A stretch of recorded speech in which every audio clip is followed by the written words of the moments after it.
Bismillahir Rahmanir Rahim. Ihya'ul Ulum Volume 4. In this volume, Imam Ghazali explores the purification of the soul and the importance of knowledge in our daily lives. Bismillahirrahmanirrahim. Assalamu alaikum wa rahmatullahi wa barakatuhu. Mazhar-e Noor-e Khuda, Razdar-e Mustafa, Al-Ghazali Behr-e Ilm o Agahi-e Bekaran. اب حجت الاسلام امام ابو حامد محمد الغزالی رحمۃ اللہ علیہ، جنہیں عرف عام میں امام محمد الغزالی یا امام غزالی بھی کہا جاتا ہے، ان کی مارکۃ الآراء تصنیف احیاء علوم دین، جس کی 4 جلدیں ہیں اور جس کی ہر جلد 10 چھوٹی کتابوں پر مشتمل ہے، اس حکیمانہ کتاب کی 4تھی جلد، جو کہ منجیات یعنی وہ باطنی اوصاف جو کہ فلاح، کامیابی اور سعادت ابدی کا سبب بنتے ہیں، اس 4تھی جلد کی 4تھی کتاب اس آڈیو کتاب کی صورت میں پیش کی جا رہی ہے، جس کا نام ہے کتاب الفقر والزہد، یعنی زہد اور فقر کے بیان میں۔ احیاء علوم دین کا اردو ترجمہ مولانا ندیم الواجدی نے کیا ہے اور اس کو دارالاشاعت اردو بازار کراچی پاکستان نے شائع کیا ہے۔ کتاب الفقر والزہد، زہد اور فقر کے بیان میں۔ جاننا چاہیے کہ دنیا اللہ تعالیٰ کی دشمن ہے، بہت سے لوگ اس کے فریب میں مبتلا ہو کر گمراہ ہوئے ہیں اور اس کے مکر میں آ کر بہت سے لوگوں نے لغزش کھائی ہے۔ اس کی دوستی گناہوں اور برائیوں کی جڑ ہے اور اس کی دشمنی نیکیوں اور اچھائیوں کی اصل ہے۔ ہم نے دنیا کا حال اور اس کی دوستی کی حقیقت اور مذمت ذمت دنیا میں بیان کی ہے۔ یہاں ہم دنیا سے بغض رکھنے اور اس میں زہد اختیار کرنے کے فضائل بیان کرتے ہیں، اس لیے کہ منجیات میں اصل یہی ہے۔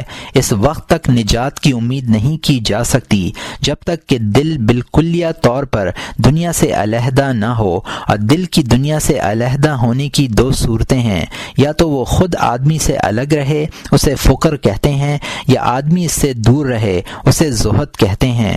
ان دونوں صورتوں کو حصول سعادات اور کامیابی اور نجات کے حصول کے لیے ذریعہ اعانت بننے میں الگ الگ درجہ حاصل ہے۔ پہلے ہم فقر اور زہد کی حقیقت، ان دونوں کی قسمیں، شرائط اور احکام بیان کرتے ہیں۔ پہلے باب میں فقر پر گفتگو کریں گے اور دوسرے باب میں زہد پر گفتگو زیر بحث آئے گی۔ پہلا باب، فقر کی حقیقت اور فقیر کے احوال و اسما کا اختلاف۔ فقر ان چیزوں کے فقدان کا نام ہے جن کی ضرورت ہے، ان چیزوں کے فقدان کو فقر نہیں کہتے جن کی ضرورت نہیں ہے۔ اس طرح اگر ضرورت کی چیز موجود ہے اور محتاج کو اس پر قدرت بھی ہے تو اسے فقیر نہیں کہا جائے گا۔ اگر تم نے یہ بات سمجھ لی تو تم اس حقیقت میں شک نہیں کرو گے کہ اللہ تعالیٰ کے سوا ہر وجود فقیر ہے، کیونکہ اسے دوسرے وقت موجود رہنے کی حاجت ہے، اور کسی چیز کا ہمیشہ موجود رہنا محض اللہ کے فضل اور اس کی مشیت پر موقوف ہے۔ اگر عالم وجود میں ہے جس کا وجود کسی دوسرے وجود کا رہین منت نہیں، تو وہ غنی مطلق ہے، اور اس طرح کا وجود صرف ایک ہے، یعنی اللہ تعالیٰ کا وجود جو غنی ہے، اس کا وجود کسی سے مستفاد نہیں ہے۔ اس کے علاوہ تمام موجودات اپنے دوام وجود کے لیے اسی ایک ذات کے محتاج ہیں۔ قرآن کریم میں اللہ تعالیٰ نے اسی حقیقت کی طرف ارشاد فرمایا ہے، واللہ الغنی وانتم الفقراء، پارہ نمبر 26 رکوع نمبر 8 آیت نمبر 38، اور اللہ تو کسی کا محتاج نہیں اور تم سب محتاج ہو۔ لیکن فقر کے یہ مطلق معنی نہیں ہے، جبکہ ہمارا موضوع فقر کے مطلق معنی بیان کرنا نہیں ہے، بلکہ خاص مال کا فقر بیان کرنا مقصود ہے۔ ورنہ دیکھا جائے تو بندے کی بے شمار حاجات اور لاتعداد ضروریات ہیں، ان میں سے بعض حاجات وہ ہیں جو مال سے پوری ہوتی ہیں، اور انہی کا بیان یہاں مقصود ہے۔ چنانچہ ہم یہ کہتے ہیں کہ جو شخص مال نہیں رکھتا وہ اس مال کے اعتبار سے فقیر ہے، جو اس کے پاس نہیں ہے، بشرط یہ کہ اسے اس کی احتیاج بھی ہو۔ پھر اگر غور کیا جائے تو فقر میں آدمی کے 5 احوال ہیں۔ سہولت تفہیم اور تمیز کے لیے ہم ہر حالت کا الگ الگ نام رکھتے ہیں اور الگ الگ بیان کرتے ہیں۔ پہلی حالت یہ بہترین حالت ہے۔ اس کا حاصل یہ ہے کہ اگر آدمی کے پاس مال آئے تو اسے برا لگے اور اس کی موجودگی سے اذیت محسوس کرے، اسے قبول کرنے سے گھبرائے، اسے برا سمجھے اور اس کے شر سے بچنے کی کوشش کرے۔ اس حالت کو زہد کہتے ہیں، اور جس شخص کا یہ حال ہو وہ زاہد ہے۔ دوسری حالت یہ ہے کہ مال کی رغبت اتنی نہ ہو کہ اس کے ملنے سے خوش ہو، اور نہ اس قدر نفرت ہو کہ ملنے سے تکلیف محسوس کرے، بلکہ دل میں اس قدر ہمت ہو کہ اگر مال مل جائے تو اسے چھوڑ بھی سکے۔ اس حالت والے کو راضی کہتے ہیں۔ تیسری حالت یہ ہے کہ اسے مال ملنا نہ ملنے کی بنسبت محبوب ہو، کیونکہ دل میں اس کی کچھ رغبت ہے، مگر یہ رغبت اتنی زیادہ نہیں ہے کہ اس کے حصول کے لیے جد و جہد کرے، بلکہ اگر بغیر مشقت اور محنت کے مل جائے تو خوش ہو، اور اگر اس کے حصول میں کچھ مشقت پیش آئے تو اس کی طلب میں مشغول نہ ہو۔ جس کی یہ حالت ہو اسے قانع کہتے ہیں، اس لیے کہ اس نے موجود قناعت کی ہے اور رغبت رکھنے کے باوجود غیر موجود کے حصول کے لیے جد و جہد نہیں کی ہے۔ چوتھی حالت یہ ہے کہ اپنے عجز کی بنا پر مال طلب نہ کرے، ورنہ دل میں رغبت موجود ہے اور ہر اس تدبیر پر عمل کرتا ہے جس سے مال حاصل ہو، خواہ اس تدبیر پر عمل کرنے میں مشقت ہی کیوں نہ ہو، یا وہ مال کی طلب میں مشغول ہے لیکن کوشش کے باوجود مال نہیں پاتا۔ اس حالت کو حریص کہتے ہیں۔ پانچویں حالت یہ ہے کہ جس مال سے وہ شخص محروم ہے اس کا وہ اضطراراً محتاج ہو، جیسے بھوکے کے پاس روٹی نہ ہو یا ننگے کے پاس کپڑا نہ ہو۔ جس کی یہ حالت ہو اسے مستر کہتے ہیں، چاہے طلب میں اس کی رغبت ضعیف ہو یا قوی۔ ایسا بہت کم ہوتا ہے کہ آدمی اضطرار کی حالت میں ہو اور جس چیز کی طرف مستر ہو اس کی رغبت نہ رکھتا ہو۔ غنی اور مستغنی یہ 5 حالتیں ہیں، ان میں اعلیٰ حالت زہد ہے، اور اگر اضطرار کے ساتھ زہد بھی ہو تو یہ انتہائی اعلیٰ اور آخری درجے کی حالت ہے، جیسا کہ اس کا بیان عن قریب آئے گا۔ پھر ان 5 حالتوں سے افضل بھی ایک حالت ہے، اور وہ یہ ہے کہ بندے کے لیے مال کا عدم و وجود دونوں برابر ہوں۔ اگر مال مل جائے تو نہ دل خوش ہو اور نہ اذیت پائے، اسی طرح اگر مال نہ ملے تب بھی نہ دل خوش ہو اور نہ تکلیف محسوس کرے، بلکہ اس کی حالت حضرت عائشہ رضی اللہ عنہا کی حالت کے مشابہ ہے۔ ایک مرتبہ آپ کے پاس 1000 درہم آئے، آپ نے وہ تمام درہم تقسیم کرا دیے۔ خادمہ نے عرض کیا کہ اگر آپ ہمارے لیے 1 درہم کا گوشت خرید لیتی تو ہم اس سے روزہ افطار کر لیتے۔ آپ نے فرمایا اگر تو مجھے یاد دلا دیتی تو میں ایسا کر لیتی۔ جس شخص کا یہ حال ہو اگر پوری دنیا کے خزانے سمیٹ کر اس کے دامن میں رکھ دیے جائیں تو اسے ذرا نقصان نہ ہو، اس لیے کہ وہ یہ سمجھتا ہے کہ تمام خزانے اللہ کے ہیں، اگرچہ اس کے قبضے میں ہیں، آج وہ اس کے پاس ہیں، کل اگر دوسرے کے پاس چلے جائیں تو ان دونوں میں کوئی فرق نہیں ہے۔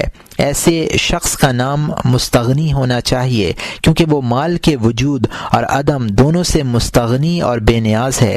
مستغنی اور غنی 2 الگ الگ مفہوم رکھنے والے لفظ ہیں، جیسا کہ اس حالت سے واضح ہوتا ہے جو مستغنی کی بیان کی گئی ہے۔ غنی کا اطلاق اللہ تعالیٰ پر ہوتا ہے، اور اللہ تعالیٰ کے ان بندوں کے لیے اس لفظ کا استعمال ہے جو بہت سا مال رکھتے ہیں۔ یہ لوگ مال کی زیادتی سے خوش ہوتے ہیں، اس لیے اس بات کے محتاج ہیں کہ یہ مال ان کے پاس باقی رہے۔ اس اعتبار سے انہیں فقیر بھی کہا جا سکتا ہے، لیکن مستغنی کو نہ اس کی پرواہ ہے کہ مال اس کے قبضے میں آئے، اور نہ وہ اس بات کی پرواہ کرتا ہے کہ مال اس کے قبضے سے نکل جائے، کیونکہ نہ وہ مال سے تکلیف محسوس کرتا ہے کہ اسے نکالنے کا محتاج ہو، اور نہ اس سے خوش ہوتا ہے کہ رکھنے پر مجبور ہو، اور نہ یہ بات ہے کہ اس کے پاس مال نہیں ہے، اس لیے وہ اسے اپنے قبضے میں رکھنے کا خواہش مند ہے۔ اس مستغنی کی غنا عام ہے، اور اس اعتبار سے وہ اس غنی سے قریب تر ہے جو اللہ تعالیٰ کا وصف ہے۔ بندہ صفات میں اللہ تعالی سے قریب ہو سکتا ہے، مکان میں قریب نہیں ہو سکتا، لیکن اس حالت والے کو ہم مستغنی کہتے ہیں تاکہ یہ نام اسی ذات واحد کے ساتھ مخصوص رہے جو حقیقت میں غنی ہے، ہر چیز سے بے نیاز ہے، جبکہ یہ بندہ اگرچہ مال سے بے نیاز ہے لیکن بہت سی چیزیں ایسی ہیں جن سے وہ کسی بھی حالت میں بے نیاز نہیں ہو سکتا۔ مثلاً وہ توفیق الہی کی اعانت سے بے نیاز نہیں ہے، اس کے ذریعے وہ اپنے دل کا استغنا باقی رکھتا ہے۔ قلب مال کی محبت میں گرفتار ہے اور وہ مستغنی اس کی محبت سے آزاد ہے۔ اللہ تعالیٰ نے اسے اس غلامی سے آزاد کیا ہے اور وہ اپنی آزادی برقرار رکھنے میں اللہ تعالیٰ کی مدد کا محتاج ہے، جبکہ دل غلامی اور آزادی میں بدلتے رہتے ہیں، کیونکہ تمام قلوب اللہ تعالیٰ کی 2 انگلیوں کے درمیان ہیں۔ اس لیے مستغنی کو غنی کہنا مناسب نہیں ہے، کیونکہ وہ اپنے استغنا کے باوجود بہت سی چیزوں میں محتاج ہے۔ زاہد اور مستغنی، زہد ایک بڑا درجہ ہے، بلکہ اسے ابرار کا انتہائی درجہ کہا جا سکتا ہے، جبکہ مستغنی مقربین میں سے ہے۔ اس اعتبار سے زہد اس کے حق میں نقصان دہ ہے، اس لیے کہ ابرار کے حسنات مقربین کے سیئات ہیں، اور اس کی وجہ یہ ہے کہ زہد میں دنیا سے نفرت پائی جاتی ہے، اور دنیا سے نفرت کرنا بھی اسی میں مشغول ہونے کے برابر ہے، جیسا کہ دنیا سے محبت کرنے والا دنیا میں مشغول ہے، اور ما سوا اللہ کے ساتھ مشغولیت اللہ تعالی سے حجاب ہے۔ اللہ تعالی کے اور تمہارے درمیان کوئی دوری نہیں ہے کہ دوری کو حجاب کہا جائے، بلکہ وہ تو رگے جاں سے بھی زیادہ تمہارے قریب ہے، اور نہ وہ کسی مکان میں محصور ہے کہ آسمان اور زمین میں تمہارے اور اللہ کے درمیان حجاب بنے، بلکہ تمہارے وہ مشاغل جن کا تعلق اللہ غیر اللہ سے ہے حجاب ہیں۔ اپنے نفس اور شہوات کے ساتھ مشغول ہونا بھی غیر اللہ کے ساتھ مشغول ہونا ہے، کیونکہ تم ہمیشہ اپنے نفس اور شہوات میں مشغول رہتے ہو، اس لیے ہمیشہ اللہ تعالیٰ سے محجوب رہتے ہو۔ خلاصہ یہ ہے کہ جو شخص اپنے نفس کی محبت میں مشغول ہے وہ اللہ سے منحرف ہے۔ اسی طرح اگر اپنے نفس کی نفرت میں لگا ہوا ہے تو وہ بھی اللہ تعالیٰ کی طرف متوجہ نہیں ہے۔ اس کی مثال ایسی ہے جیسے کسی مجلس میں عاشق اور معشوق دونوں جمع ہوں اور وہاں رقیب بھی آ جائے۔ اب اگر عاشق کا دل رقیب کی طرف ملتفت ہو گیا، یعنی وہاں اس کی موجودگی پر دل ہی دل میں برا فروختہ ہوا اور اسے برا سمجھنے لگا، تو یہ کہا جائے گا کہ وہ اس حال میں جبکہ رقیب سے نفرت کرنے میں مشغول ہے، معشوق کے مشاہدے کی لذت سے ہمکنار نہیں ہے۔ حالانکہ اگر وہ عشق میں مستغرق ہوتا تو غیر معشوق کی طرف ذرا بھی التفات نہ کرتا، نہ رقیب کی دخل اندازی پر توجہ دیتا اور نہ اس کے تئیں اپنی نفرت ظاہر کرنے میں وقت ضائع کرتا۔ چنانچہ جس طرح معشوق کی موجودگی میں غیر معشوق کو بنظر محبت دیکھنا اور اس کی طرف متوجہ ہونا عشق میں شرک اور اس کے لیے نقص و عیب کی بات ہے۔ یہ صحیح ہے کہ ان میں سے ایک دوسرے سے خفیف تر ہے۔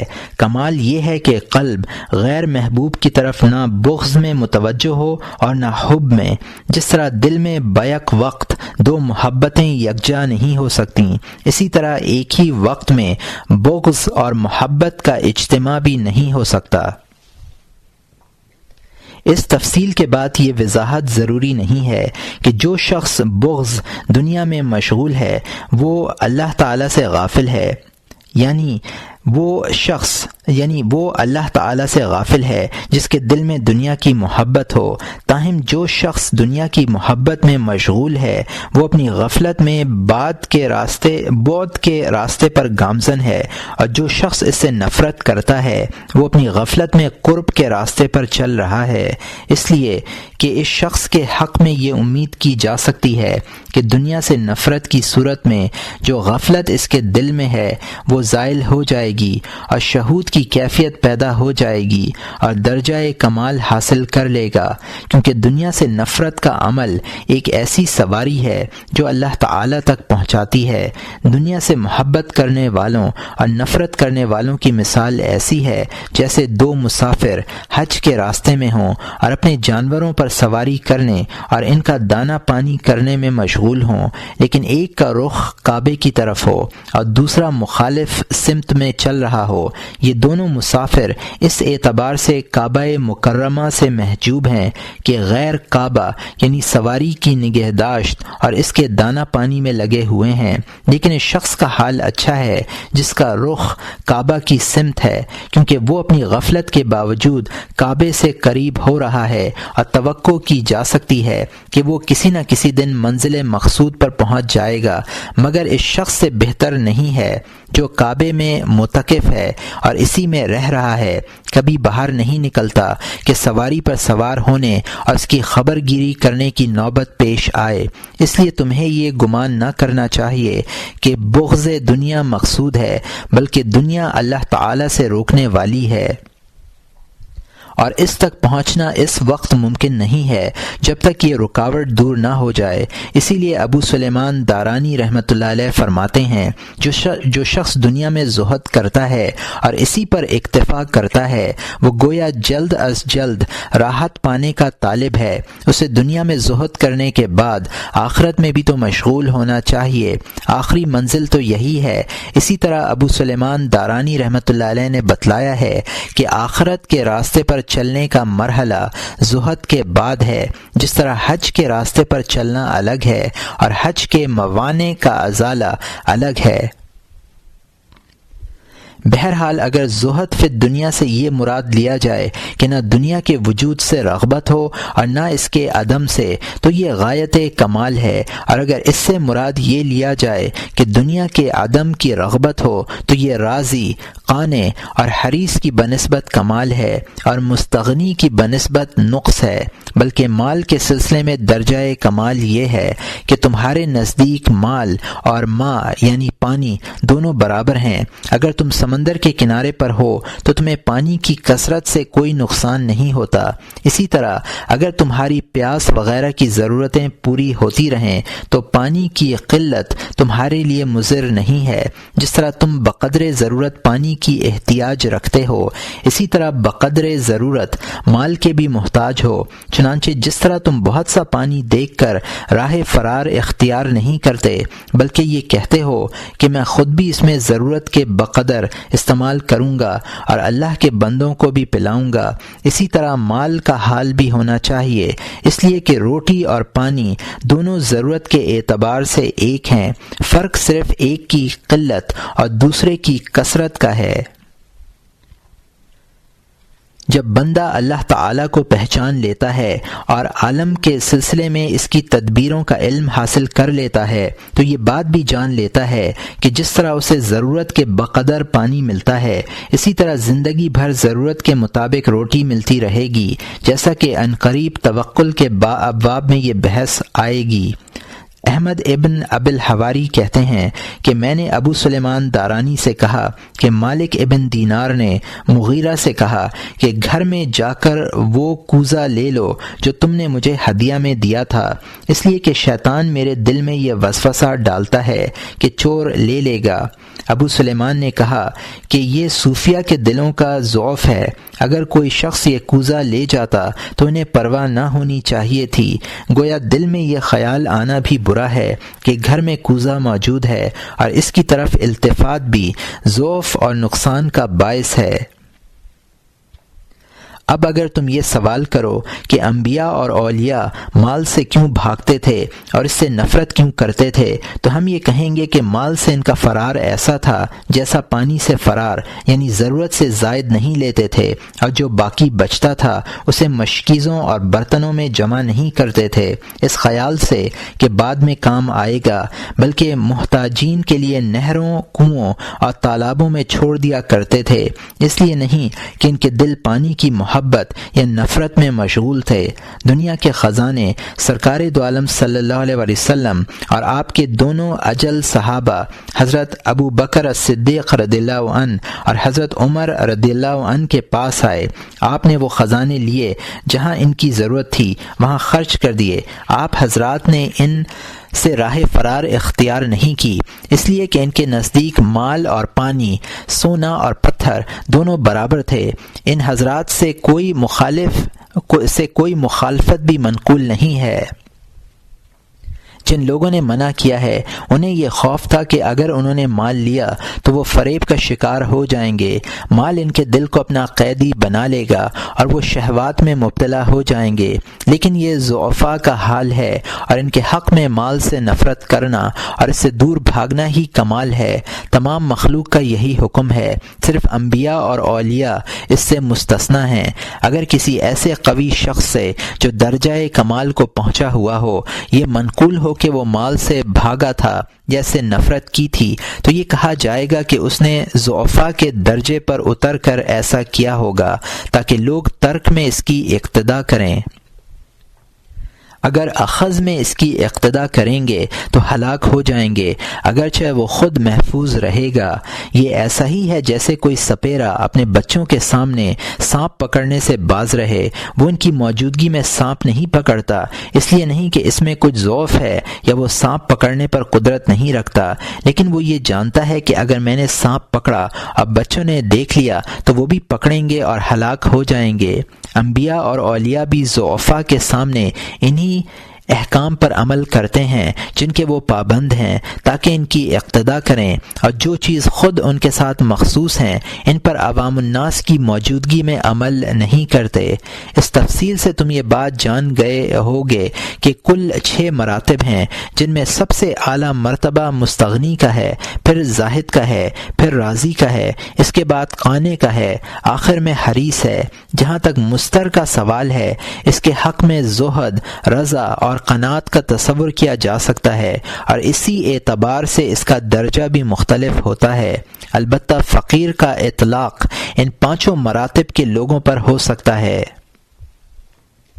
مستغنی کو فقیر کہنا اس معنی میں تو صحیح نہیں ہے جس معنی میں یہ مشہور ہے، البتہ اس معنی میں صحیح کہا جا سکتا ہے کہ مستغنی کو یہ معرفت حاصل ہے کہ وہ اپنے تمام امور میں عام طور پر اور مال سے استغنا رکھنے میں خاص طور پر اللہ تعالی کا محتاج ہے۔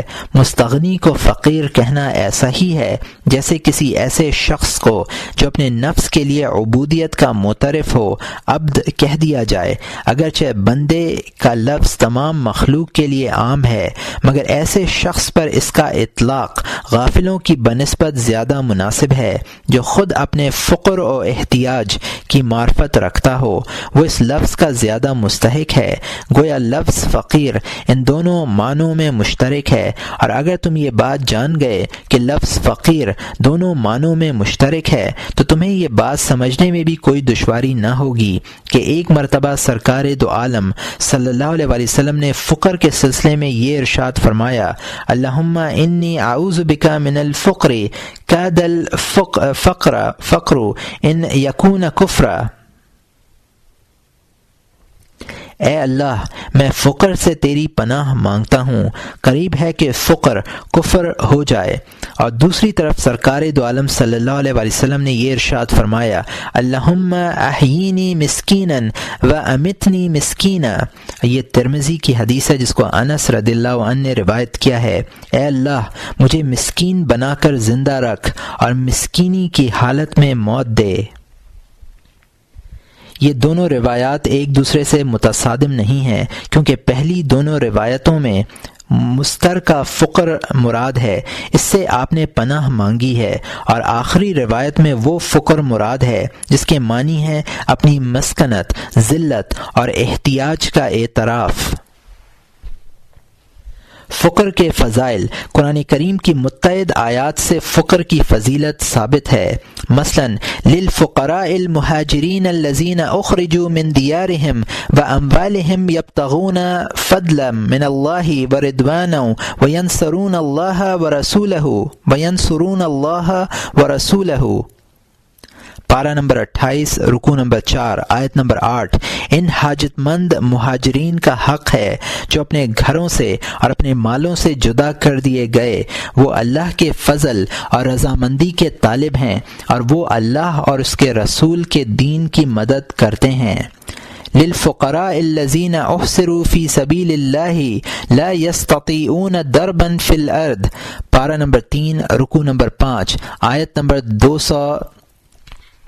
73 اصل حق ان حاجت مندوں کا ہے جو اللہ کی راہ میں مقید ہو گئے ہوں اور وہ لوگ کہیں ملک میں چلنے پھرنے کی طاقت نہیں رکھتے۔ ان دونوں آیتوں میں کلام کی ابتدا مدح کے ساتھ کی گئی ہے اور پھر فقر کو ہجرت اور محصور کیے جانے کے ساتھ ذکر فرمایا گیا ہے، اور ان دونوں صفتوں پر فقر کی صفت کو مقدم کیا گیا ہے۔ یہ تقدیم فقر کی فضیلت پر دلالت کرتی ہے۔ احادیث میں بھی فقر کی تعریف کی گئی ہے۔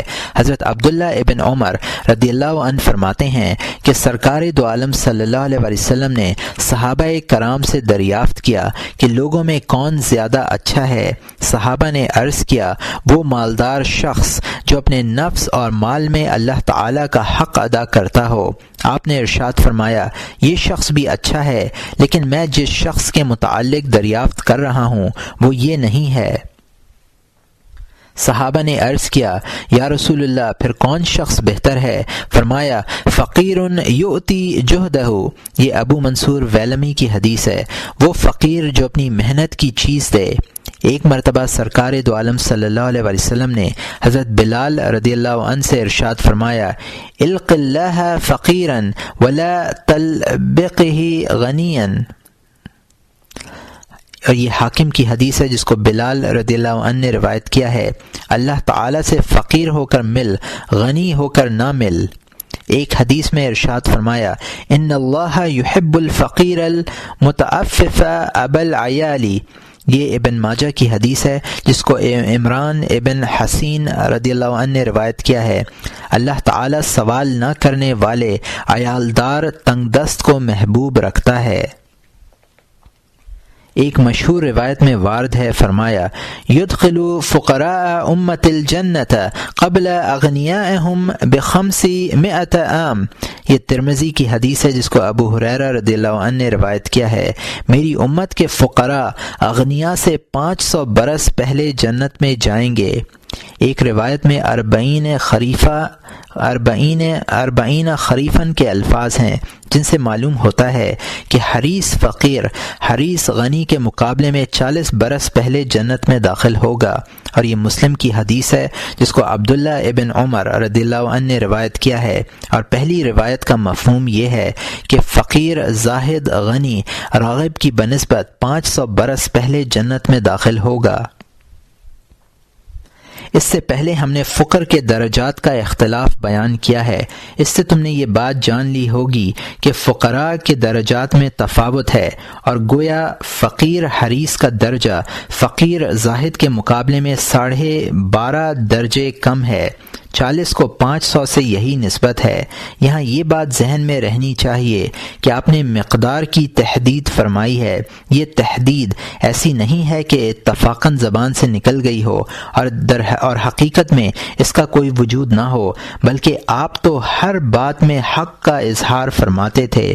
اللہ تعالیٰ کا ارشاد ہے، وما ينطق عن الهوى ان هو الا وحی یوحی، پارہ نمبر 27 رکوع نمبر 5 آیت نمبر 4، اور نہ آپ اپنی خواہش نفسانی سے باتیں بناتے ہیں، ان کا ارشاد صرف وحی ہے۔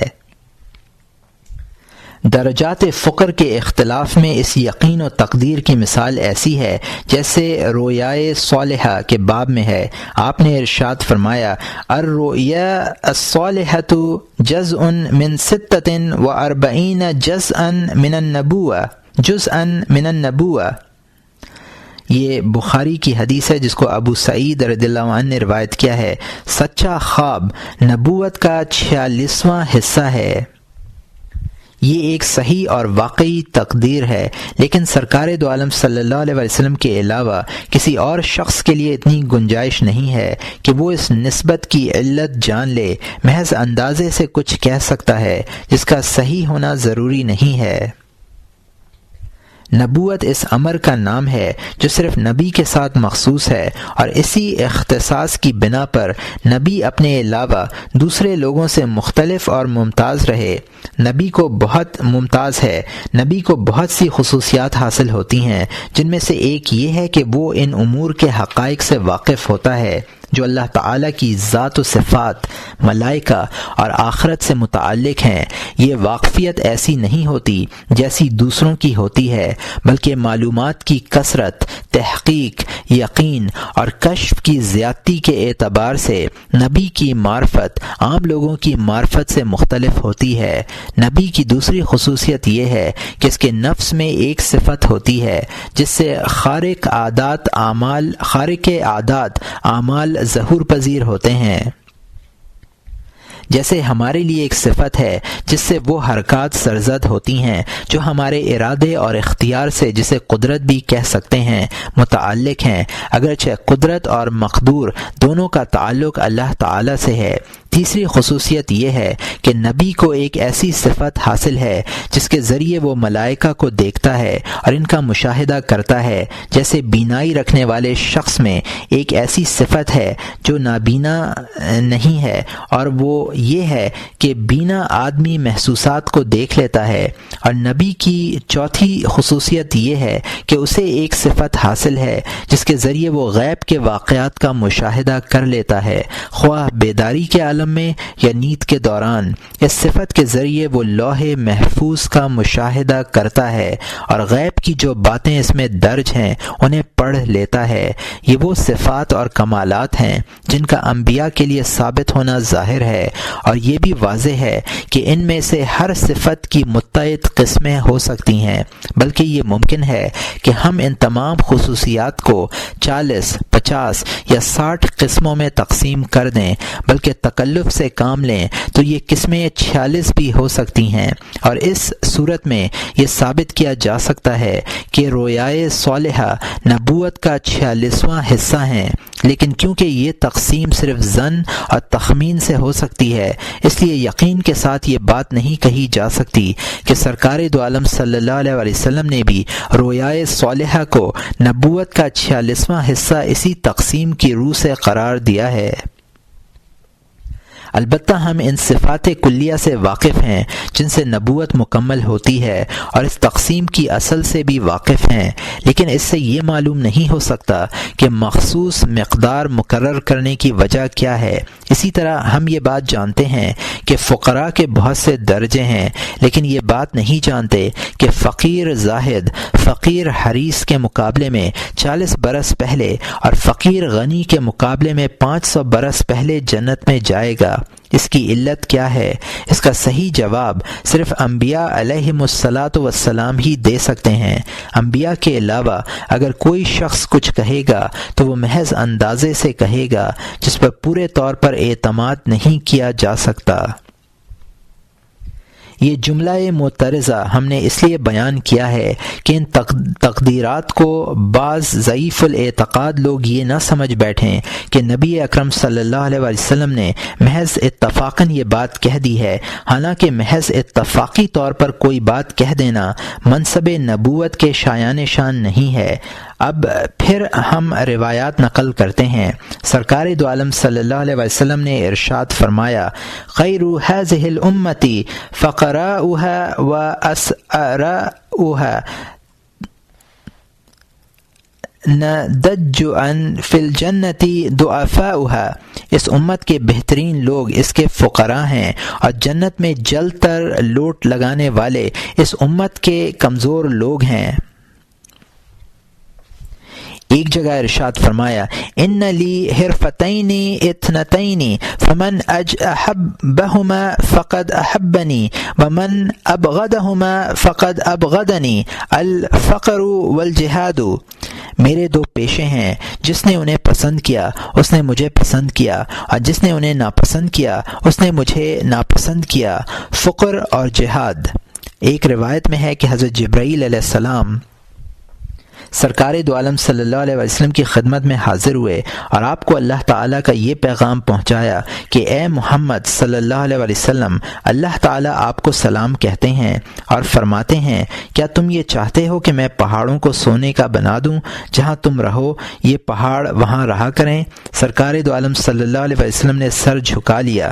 اس کے بعد فرمایا، یا جبرائیل ان الدنیا دار من لا دار له ومال من لا مال له وَلَهَا يَجْمَعُ مَن لَا عَقْلَ لَهُ فَقَالَ يَا مُحَمَّدُ ثَبَّتَكَ اللَّهُ بِالْقَوْلِ الثَّابِتِ۔ اے جبرائیل، دنیا اس شخص کا گھر ہے جس کا کوئی گھر نہ ہو، اس کا مال ہے جس کا کوئی مال نہ ہو، اس کو وہ جمع کرتا ہے جس کے پاس عقل نہ ہو۔ حضرت جبرائیل علیہ السلام نے فرمایا، اے محمد، اللہ تعالیٰ نے آپ کو قول محکم پر ثابت قدم کر دیا ہے۔ اور یہاں مترجم نے حاشیے میں لکھا ہے کہ یہ عبارت دو حدیثوں سے مرکب ہے۔ پہلی حدیث ترمذی نے ابو امامہ رضی اللہ عنہ سے نقل کی ہے، اور دوسری حدیث الدنیا دار من آخر تک احمد نے نقل کیا ہے۔ اور یہاں مترجم کا حاشیہ ختم ہوتا ہے۔ ایک روایت میں ہے کہ حضرت عیسیٰ علیہ السلام اپنے سفر کے دوران ایک ایسے شخص کے قریب سے گزرے جو اپنی ابا میں لیٹا ہوا سو رہا تھا۔ آپ نے اسے جگا دیا اور فرمایا، اے سونے والے، اٹھ اور اللہ تعالیٰ کا ذکر کر۔ اس نے عرض کیا، آپ مجھ سے کیا چاہتے ہیں؟ میں نے دنیا والوں کے لیے چھوڑ دی ہے۔ آپ نے فرمایا، تب اے دوست تم سوتے رہو۔ اسی طرح حضرت موسیٰ علیہ السلام کا گزر ایک ایسے شخص کے پاس سے ہوا جو زمین پر سو رہا تھا اور اس کے سر کے نیچے اینٹ رکھی ہوئی تھی۔ اس کا چہرہ اور داڑھی کے بال گرد میں اٹے ہوئے تھے اور وہ ایک چادر باندھے ہوئے تھا۔ آپ نے اللہ تعالیٰ کی جناب میں عرض کیا، الہ، تیرا یہ بندہ دنیا میں ضائع ہو گیا۔ وحی آئی کہ اے موسیٰ، کیا آپ کو یہ بات معلوم نہیں کہ جب میں کسی بندے کی طرف پوری طرح متوجہ ہوتا ہوں تو اس سے تمام دنیا کو علیحدہ کر دیتا ہوں۔ حضرت ابو رافع رضی اللہ عنہ روایت کرتے ہیں کہ سرکار دو عالم صلی اللہ علیہ وسلم کے یہاں ایک مہمان وارد ہوا۔ اس وقت آپ کے گھر میں کوئی چیز ایسی نہیں تھی جس سے آپ اس کی تواضع فرماتے۔ آپ نے مجھے خیبر کے یہودیوں میں سے ایک شخص کے پاس بھیجا اور فرمایا کہ اس سے کہنا کہ محمد یہ کہتے ہیں کہ رجب کے مہینے تک یا تو آٹا ہمیں ادھار دے دے یا فروخت کر دے، اب مقررہ وقت پر اس کی قیمت وصول کر لے۔ میں نے اس یہودی تک سرکار دو عالم صلی اللہ علیہ وسلم کا پیغام پہنچایا۔ یہودی نے جواب دیا، واللہ میں صرف رہن رکھ کر ہی آٹا دے سکتا ہوں۔ میں نے اس کی اطلاع آپ کو دی۔ آپ نے فرمایا، گواہ رہنا، میں آسمان والوں میں بھی امین ہوں اور زمین والوں میں بھی امین ہوں۔ اگر وہ شخص میرے ہاتھ فروخت کرتا یا ادھار دیتا تو میں اسے ضرور ادا کرتا۔ جا میری یہ ذرا لے جا اور اسے رہن رکھ دے۔ جب میں باہر نکلا تو یہ آیت نازل ہوئی، اور یہ حدیث طبرانی میں ہے، وَلَا تَمُدَّنَّ عَيْنَيْكَ إِلَى مَا مَتَّعْنَا بِهِ أَزْوَاجًا مِّنْهُمْ زَهْرَةَ الْحَيَاةِ الدُّنْيَا لِنَفْتِنَهُمْ فِيهِ وَرِزْقُ رَبِّكَ خَيْرٌ وَأَبْقَىٰ۔ پارہ نمبر 16 رکوع نمبر 17 آیت نمبر 131۔ اور ہرگز ان چیزوں کی طرف آنکھ اٹھا کر نہ دیکھیے جن سے ہم نے ان کفار کے مختلف گروہوں کو ان کی آزمائش کے لیے متمتع کر رکھا ہے کہ وہ محض دنیاوی زندگی کی رونق ہے، اور آپ کے رب کا رزق بدرجہ بہتر ہے اور دیر پا ہے۔ یہ آیت سرکار دو عالم صلی اللہ علیہ وسلم کی دلجوئی اور تسلی کے لیے نازل ہوئی۔ ایک حدیث میں ہے، آپ نے فرمایا، الفقر ازین بالمؤمن من الحزار الحسن علی خد الفرس۔ یہ طبرانی کی حدیث ہے جس کو شداد ابن اوس رضی اللہ عنہ نے روایت کیا ہے۔ فقر مومن کے لیے گھوڑے کے رخسار پر واقع خوبصورت پوزی کے مقابلے میں زیادہ اچھا ہے۔ ایک حدیث میں ہے، من اصبح منکم معافیا فی جسمہ آمنا فی سربہ عندہ قوت یومہ فکأنما خیرت لہ الدنیا بحذافیرہا۔ جو شخص بدن کی سلامتی کے ساتھ صبح کرے، اپنے نفس میں مامون ہو اور اس کے پاس اس روز کی غذا ہو تو گویا اسے تمام دنیا حاصل ہے۔ اور یہاں مترجم نے حاشیے میں لکھا ہے کہ یہ روایت پہلے بھی گزری ہے، اور یہاں حاشیہ ختم ہوتا ہے۔ جو شخص بدن کی سلامتی کے ساتھ صبح کرے اپنے نفس میں مامون ہو اور اس کے پاس اس روز کی غذا ہو تو گویا اسے تمام دنیا حاصل ہے۔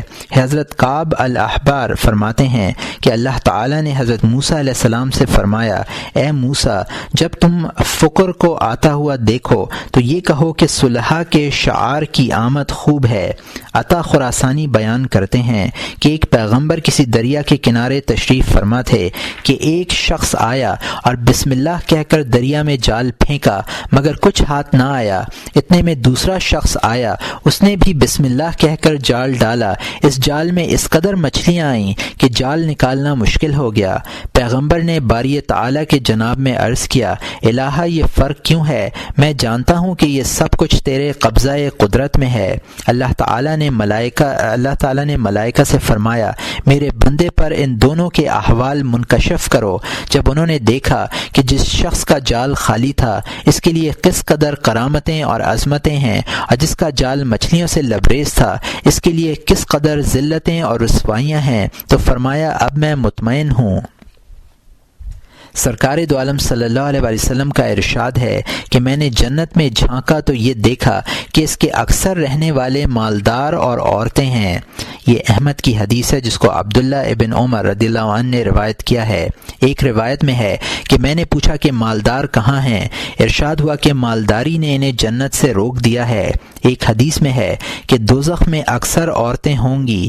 راوی کہتے ہیں میں نے عرض کیا، یا رسول اللہ ان کا کیا قصور ہے؟ فرمایا ان کے دو سرخ چیزوں یعنی سونے اور زعفران میں لگے رہنے کی وجہ سے۔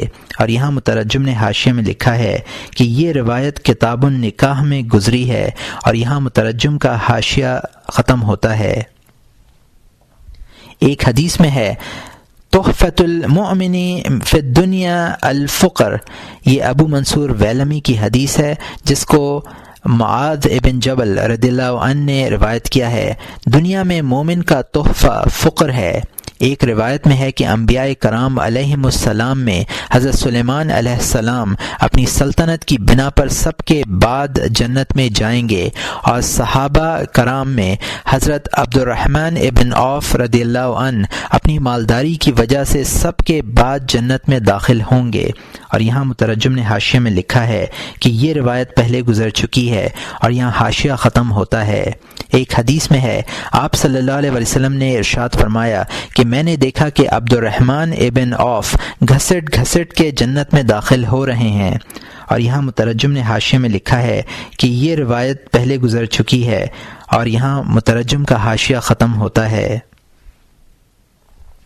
حضرت عیسیٰ علیہ السلام سے مروی ہے، سرکار دو عالم صلی اللہ علیہ وسلم نے ارشاد فرمایا، اذا احب اللہ عبدا ابتلاہ فاذا احب الحب البالغ اقتناہ قیل وما اقتناہ فقال لم يتركوا له اہلا ولا مالا۔ یہ طبرانی کی حدیث ہے جس کو ابن عتبہ الخولانی رضی اللہ عنہ نے روایت کیا ہے۔ جب اللہ تعالیٰ کسی بندے سے محبت کرتا ہے تو اسے مصیبت میں مبتلا کر دیتا ہے، اور جب بہت زیادہ محبت کرتا ہے تو اسے منتخب کر لیتا ہے۔ لوگوں نے عرض کیا انتخاب کا کیا مطلب ہے؟ فرمایا اس کے لیے نہ اہل چھوڑتا ہے اور نہ مال چھوڑتا ہے۔ ایک مرتبہ سرکار دو عالم صلی اللہ علیہ وسلم نے ارشاد فرمایا کہ جب تو فقر کو آتا ہوا دیکھے تو اس وقت یہ کہے کہ صالحین کے شعار کی آمد خوب ہے، اور جب تونگری کو دیکھے تو یہ کہے کہ کسی گناہ کا عذاب جلد آ گیا ہے۔ یہ ابو منصور ویلمی کی حدیث ہے جس کو مکحول عن الدرداء رضی اللہ عنہ نے روایت کیا ہے۔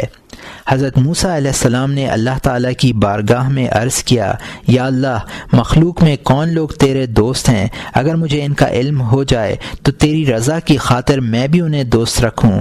جواب ملا، اے موسیٰ ہر محتاج فقیر میرا دوست ہے۔ جواب میں کل فقیر فرمایا گیا، یعنی لفظ فقیر دو بار لایا گیا، یا تو اس کے لیے اعادے سے تاکید ہوتی ہے، یا دوسرے لفظ سے مراد سخت مصیبت والا ہے۔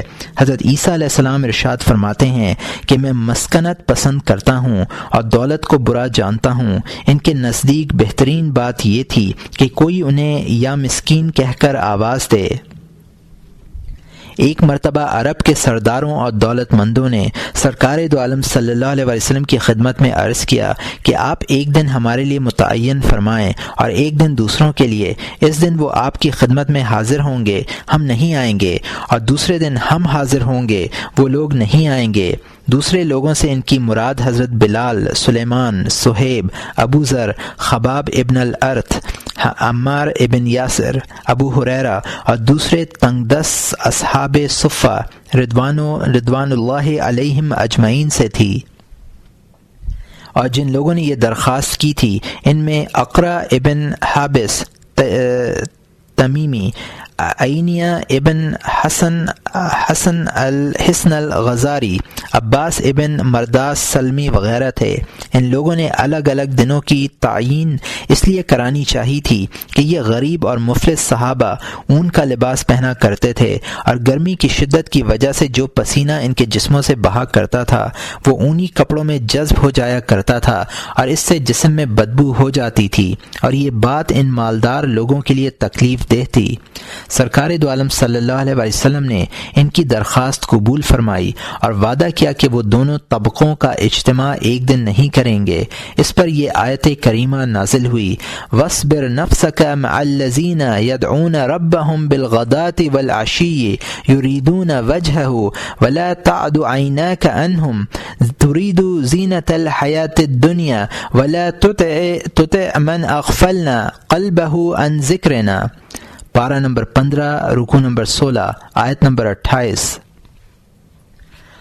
اور آپ اپنے کو ان لوگوں کے ساتھ مقید رکھا کیجئے جو صبح و شام اپنے رب کی عبادت محض اس کی رضا جوئی کے لیے کرتے ہیں، اور دنیاوی زندگی کی رونق کے خیال سے آپ کی آنکھیں ان سے ہٹنے نہ پائیں، اور ایسے شخص کا کہنا نہ مانیے جس کے قلب کو ہم نے اپنی یاد سے غافل کر رکھا ہے۔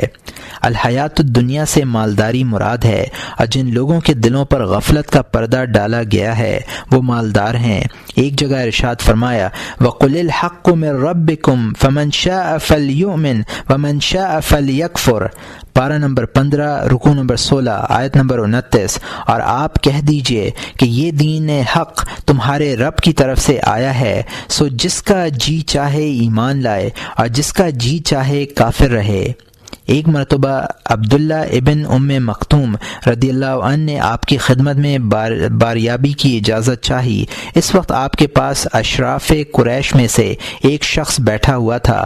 آپ کو اس موقع پر ابن مکتوم کی آمد گراں گزری۔ اس وقت یہ آیات نازل ہوئیں، عبس وتولی ان جاءہ الاعمی وما یدریک لعلہ یزکی او یذکر فتنفع الذکر اما من استغنی فانت لہ تصدی۔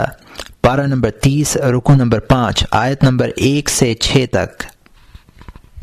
پیغمبر صلی اللہ علیہ وسلم چیں بجبیں ہو گئے اور متوجہ نہ ہوئے اس بات سے کہ ان کے پاس اندھا آیا، اور آپ کو کیا خبر، شاید نابینا آپ کی تعلیم سے پوری طرح سنور جاتا یا کسی خاص دین یعنی نصیحت کو قبول کرتا، سو اس کو نصیحت کرنا فائدہ پہنچاتا۔ جو شخص دین سے بے پرواہی کرتا ہے آپ اس کی فکر میں پڑتے ہیں۔ اس آیت کریمہ میں شخص سے مراد جسے واعظ و تذکیر سودمند ہوگی ابن ام مکتوم رضی اللہ عنہ ہے، اور جو استغنا برتنا ہے اس سے قریش کا وہ سردار مراد ہے جو اس وقت آپ کی خدمت میں موجود تھا۔ ایک روایت میں ہے کہ سرکار دو عالم صلی اللہ علیہ وسلم نے ارشاد فرمایا، قیامت کے روز بندے کو بلایا جائے گا اور اس سے اللہ تعالیٰ اس طرح معذرت کرے گا جس طرح دنیا میں ایک آدمی دوسرے آدمی سے معذرت کرتا ہے۔ اللہ تعالیٰ فرمائے گا، میری عزت و جلال کی قسم، میں نے تجھ سے دین کو اس لیے دور نہیں کیا کہ تو میرے نزدیک ذلیل ہے، بلکہ میں نے تیرے لیے جو عظمت اور فضیلت رکھی ہے اس کی بنا پر میں نے تجھے دین سے دور رکھا۔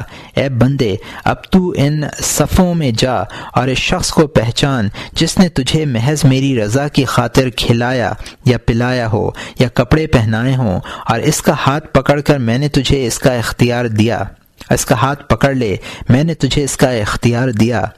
اس دن لوگوں کا یہ عالم ہوگا کہ پسینہ ان کی آنکھوں تک آیا ہوا ہوگا۔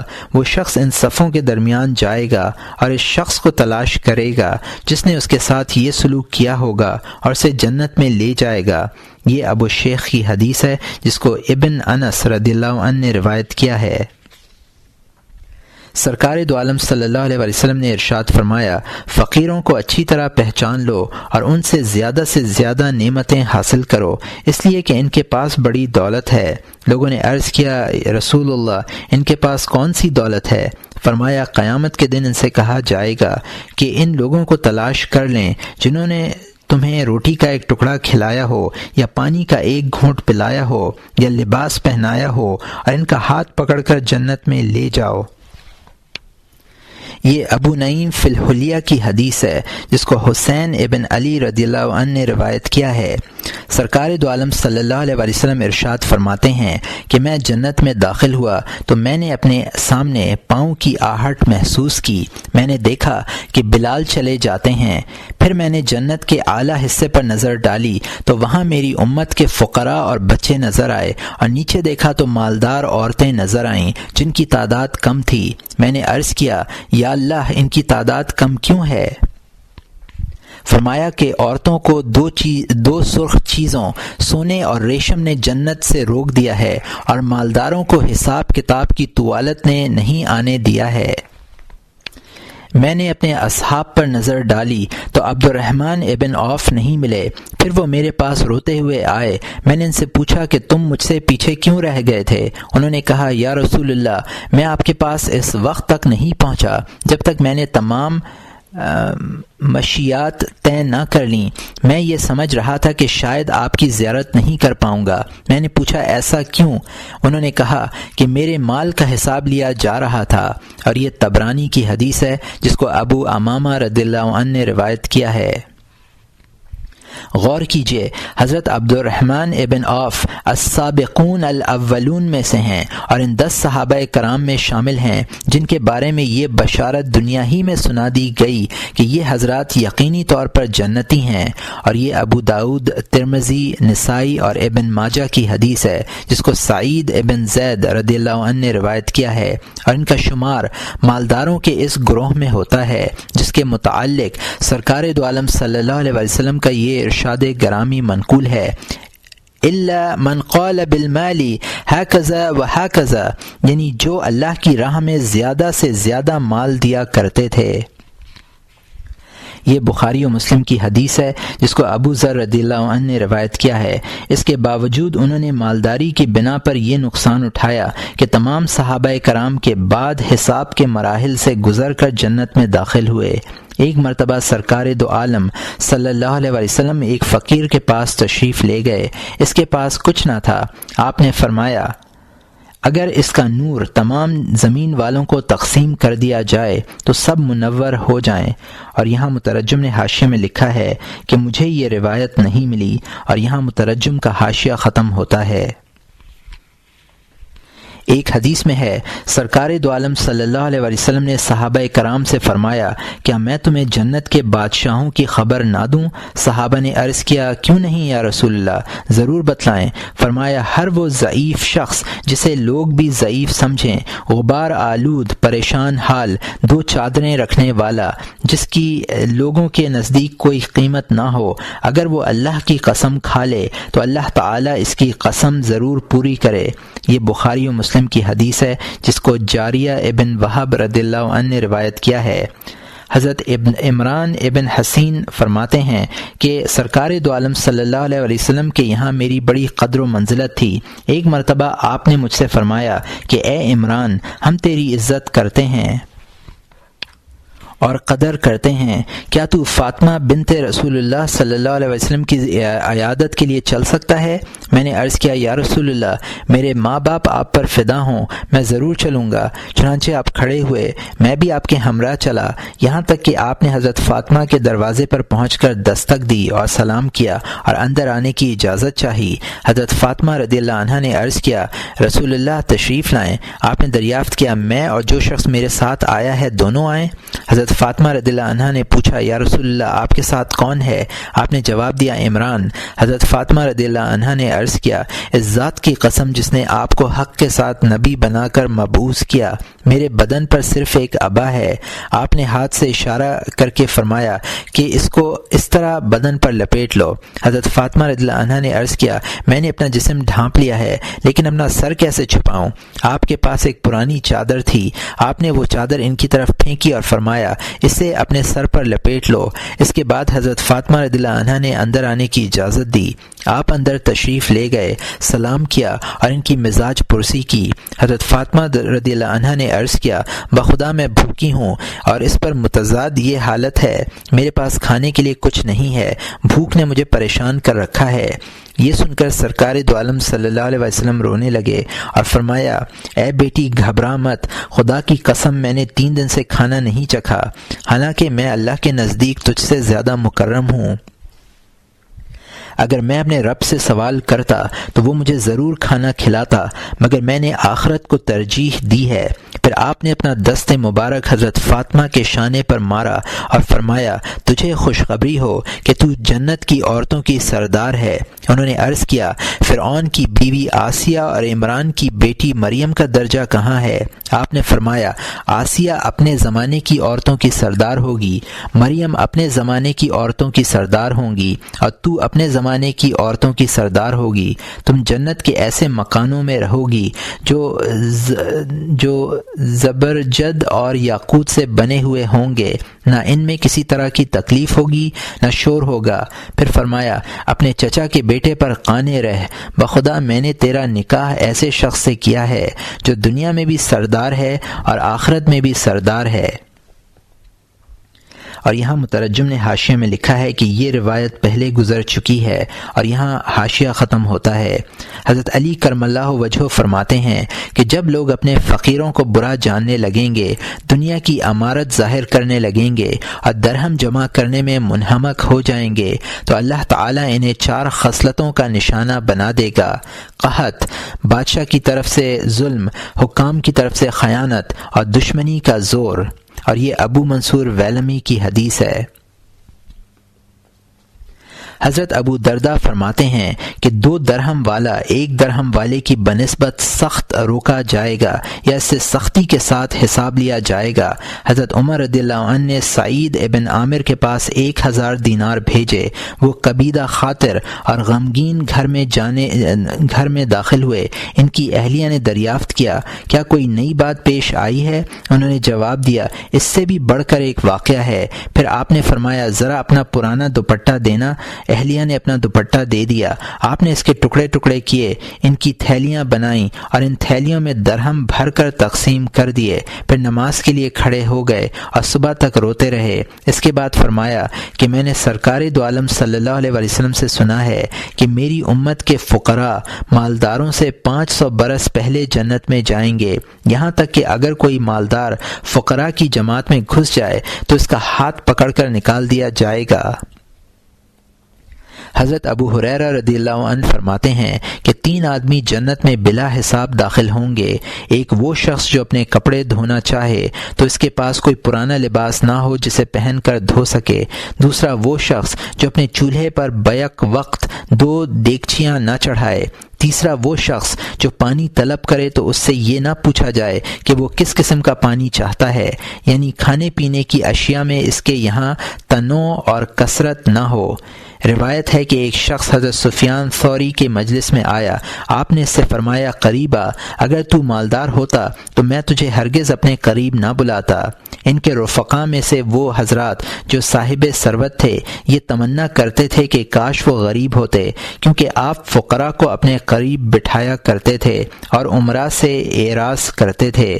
مومل کہتے ہیں کہ میں نے مالدار آدمی کو سفیان ثوری کی مجلس سے زیادہ ذلیل کہیں نہیں دیکھا۔ اور نہ کسی محتاج کو ان کی مجلس سے زیادہ کہیں باعزت پایا۔ ایک حکیم کہتے ہیں اگر یہ بیچارہ انسان دوزخ سے بھی اسی طرح ڈرتا جس طرح فقر سے ڈرتا ہے تو دونوں سے نجات پا لیتا، اور اگر جنت میں بھی اسی طرح راغب رہتا جس طرح تونگری کی طرف راغب رہتا ہے تو دونوں چیزیں حاصل کر لیتا۔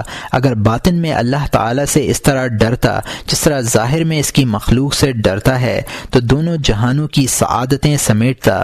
حضرت عبداللہ ابن عباس رضی اللہ عنہ فرماتے ہیں وہ شخص ملعون ہے جو مالدار کا اکرام کرے اور تنگ دست کی اہانت کرے۔ حضرت لقمان علیہ السلام نے اپنے بیٹے کو نصیحت فرمائی کہ کسی ایسے شخص کی جس کے کپڑے بوسیدہ ہوں تحقیر مت کرنا، اس لیے کہ تمہارا اور اس کا رب ایک ہے۔ یحییٰ ابن معاذ رضی اللہ عنہ فرماتے ہیں کہ فقراء سے محبت کرنا پیغمبروں کا اخلاق ہے، اور ان کے ساتھ اٹھنا بیٹھنا صلحاء کا شعار ہے، اور ان کی ہم نشینی سے اجتناب کرنا منافقین کی علامت ہے۔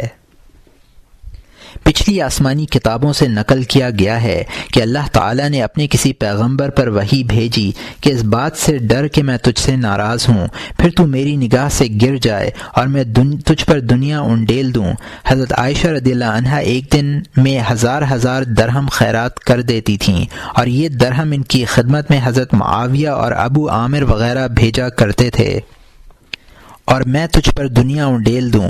حضرت عائشہ رضی اللہ عنہا ایک دن میں ہزار درہم خیرات کر دیتی تھیں، اور یہ درہم ان کی خدمت میں حضرت معاویہ اور ابو عامر وغیرہ بھیجا کرتے تھے، جبکہ آپ کا دوپٹہ پیوند زدہ رہا، اور آپ کی باندی یہ کہا کرتی کہ اگر آپ ایک درہم سے گوشت منگوا لیتیں تو اسی سے روزہ افطار کر لیا جاتا اور خود آپ کا بھی روزہ ہوتا، لیکن اس کا خیال نہ آتا کہ اپنے لیے کچھ منگوا لیں۔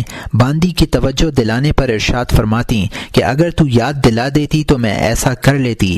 سرکار دو عالم صلی اللہ علیہ وسلم نے آپ کو وصیت فرمائی تھی کہ اگر تو مجھ سے ملنا چاہتی ہے تو فقیرانہ زندگی بسر کرنا، مالداروں کی ہم نشینی سے اجتناب کرنا، اور اپنا دوپٹہ اس وقت تک مت اتارنا جب تک تو اس میں پیوند نہ لگا لے۔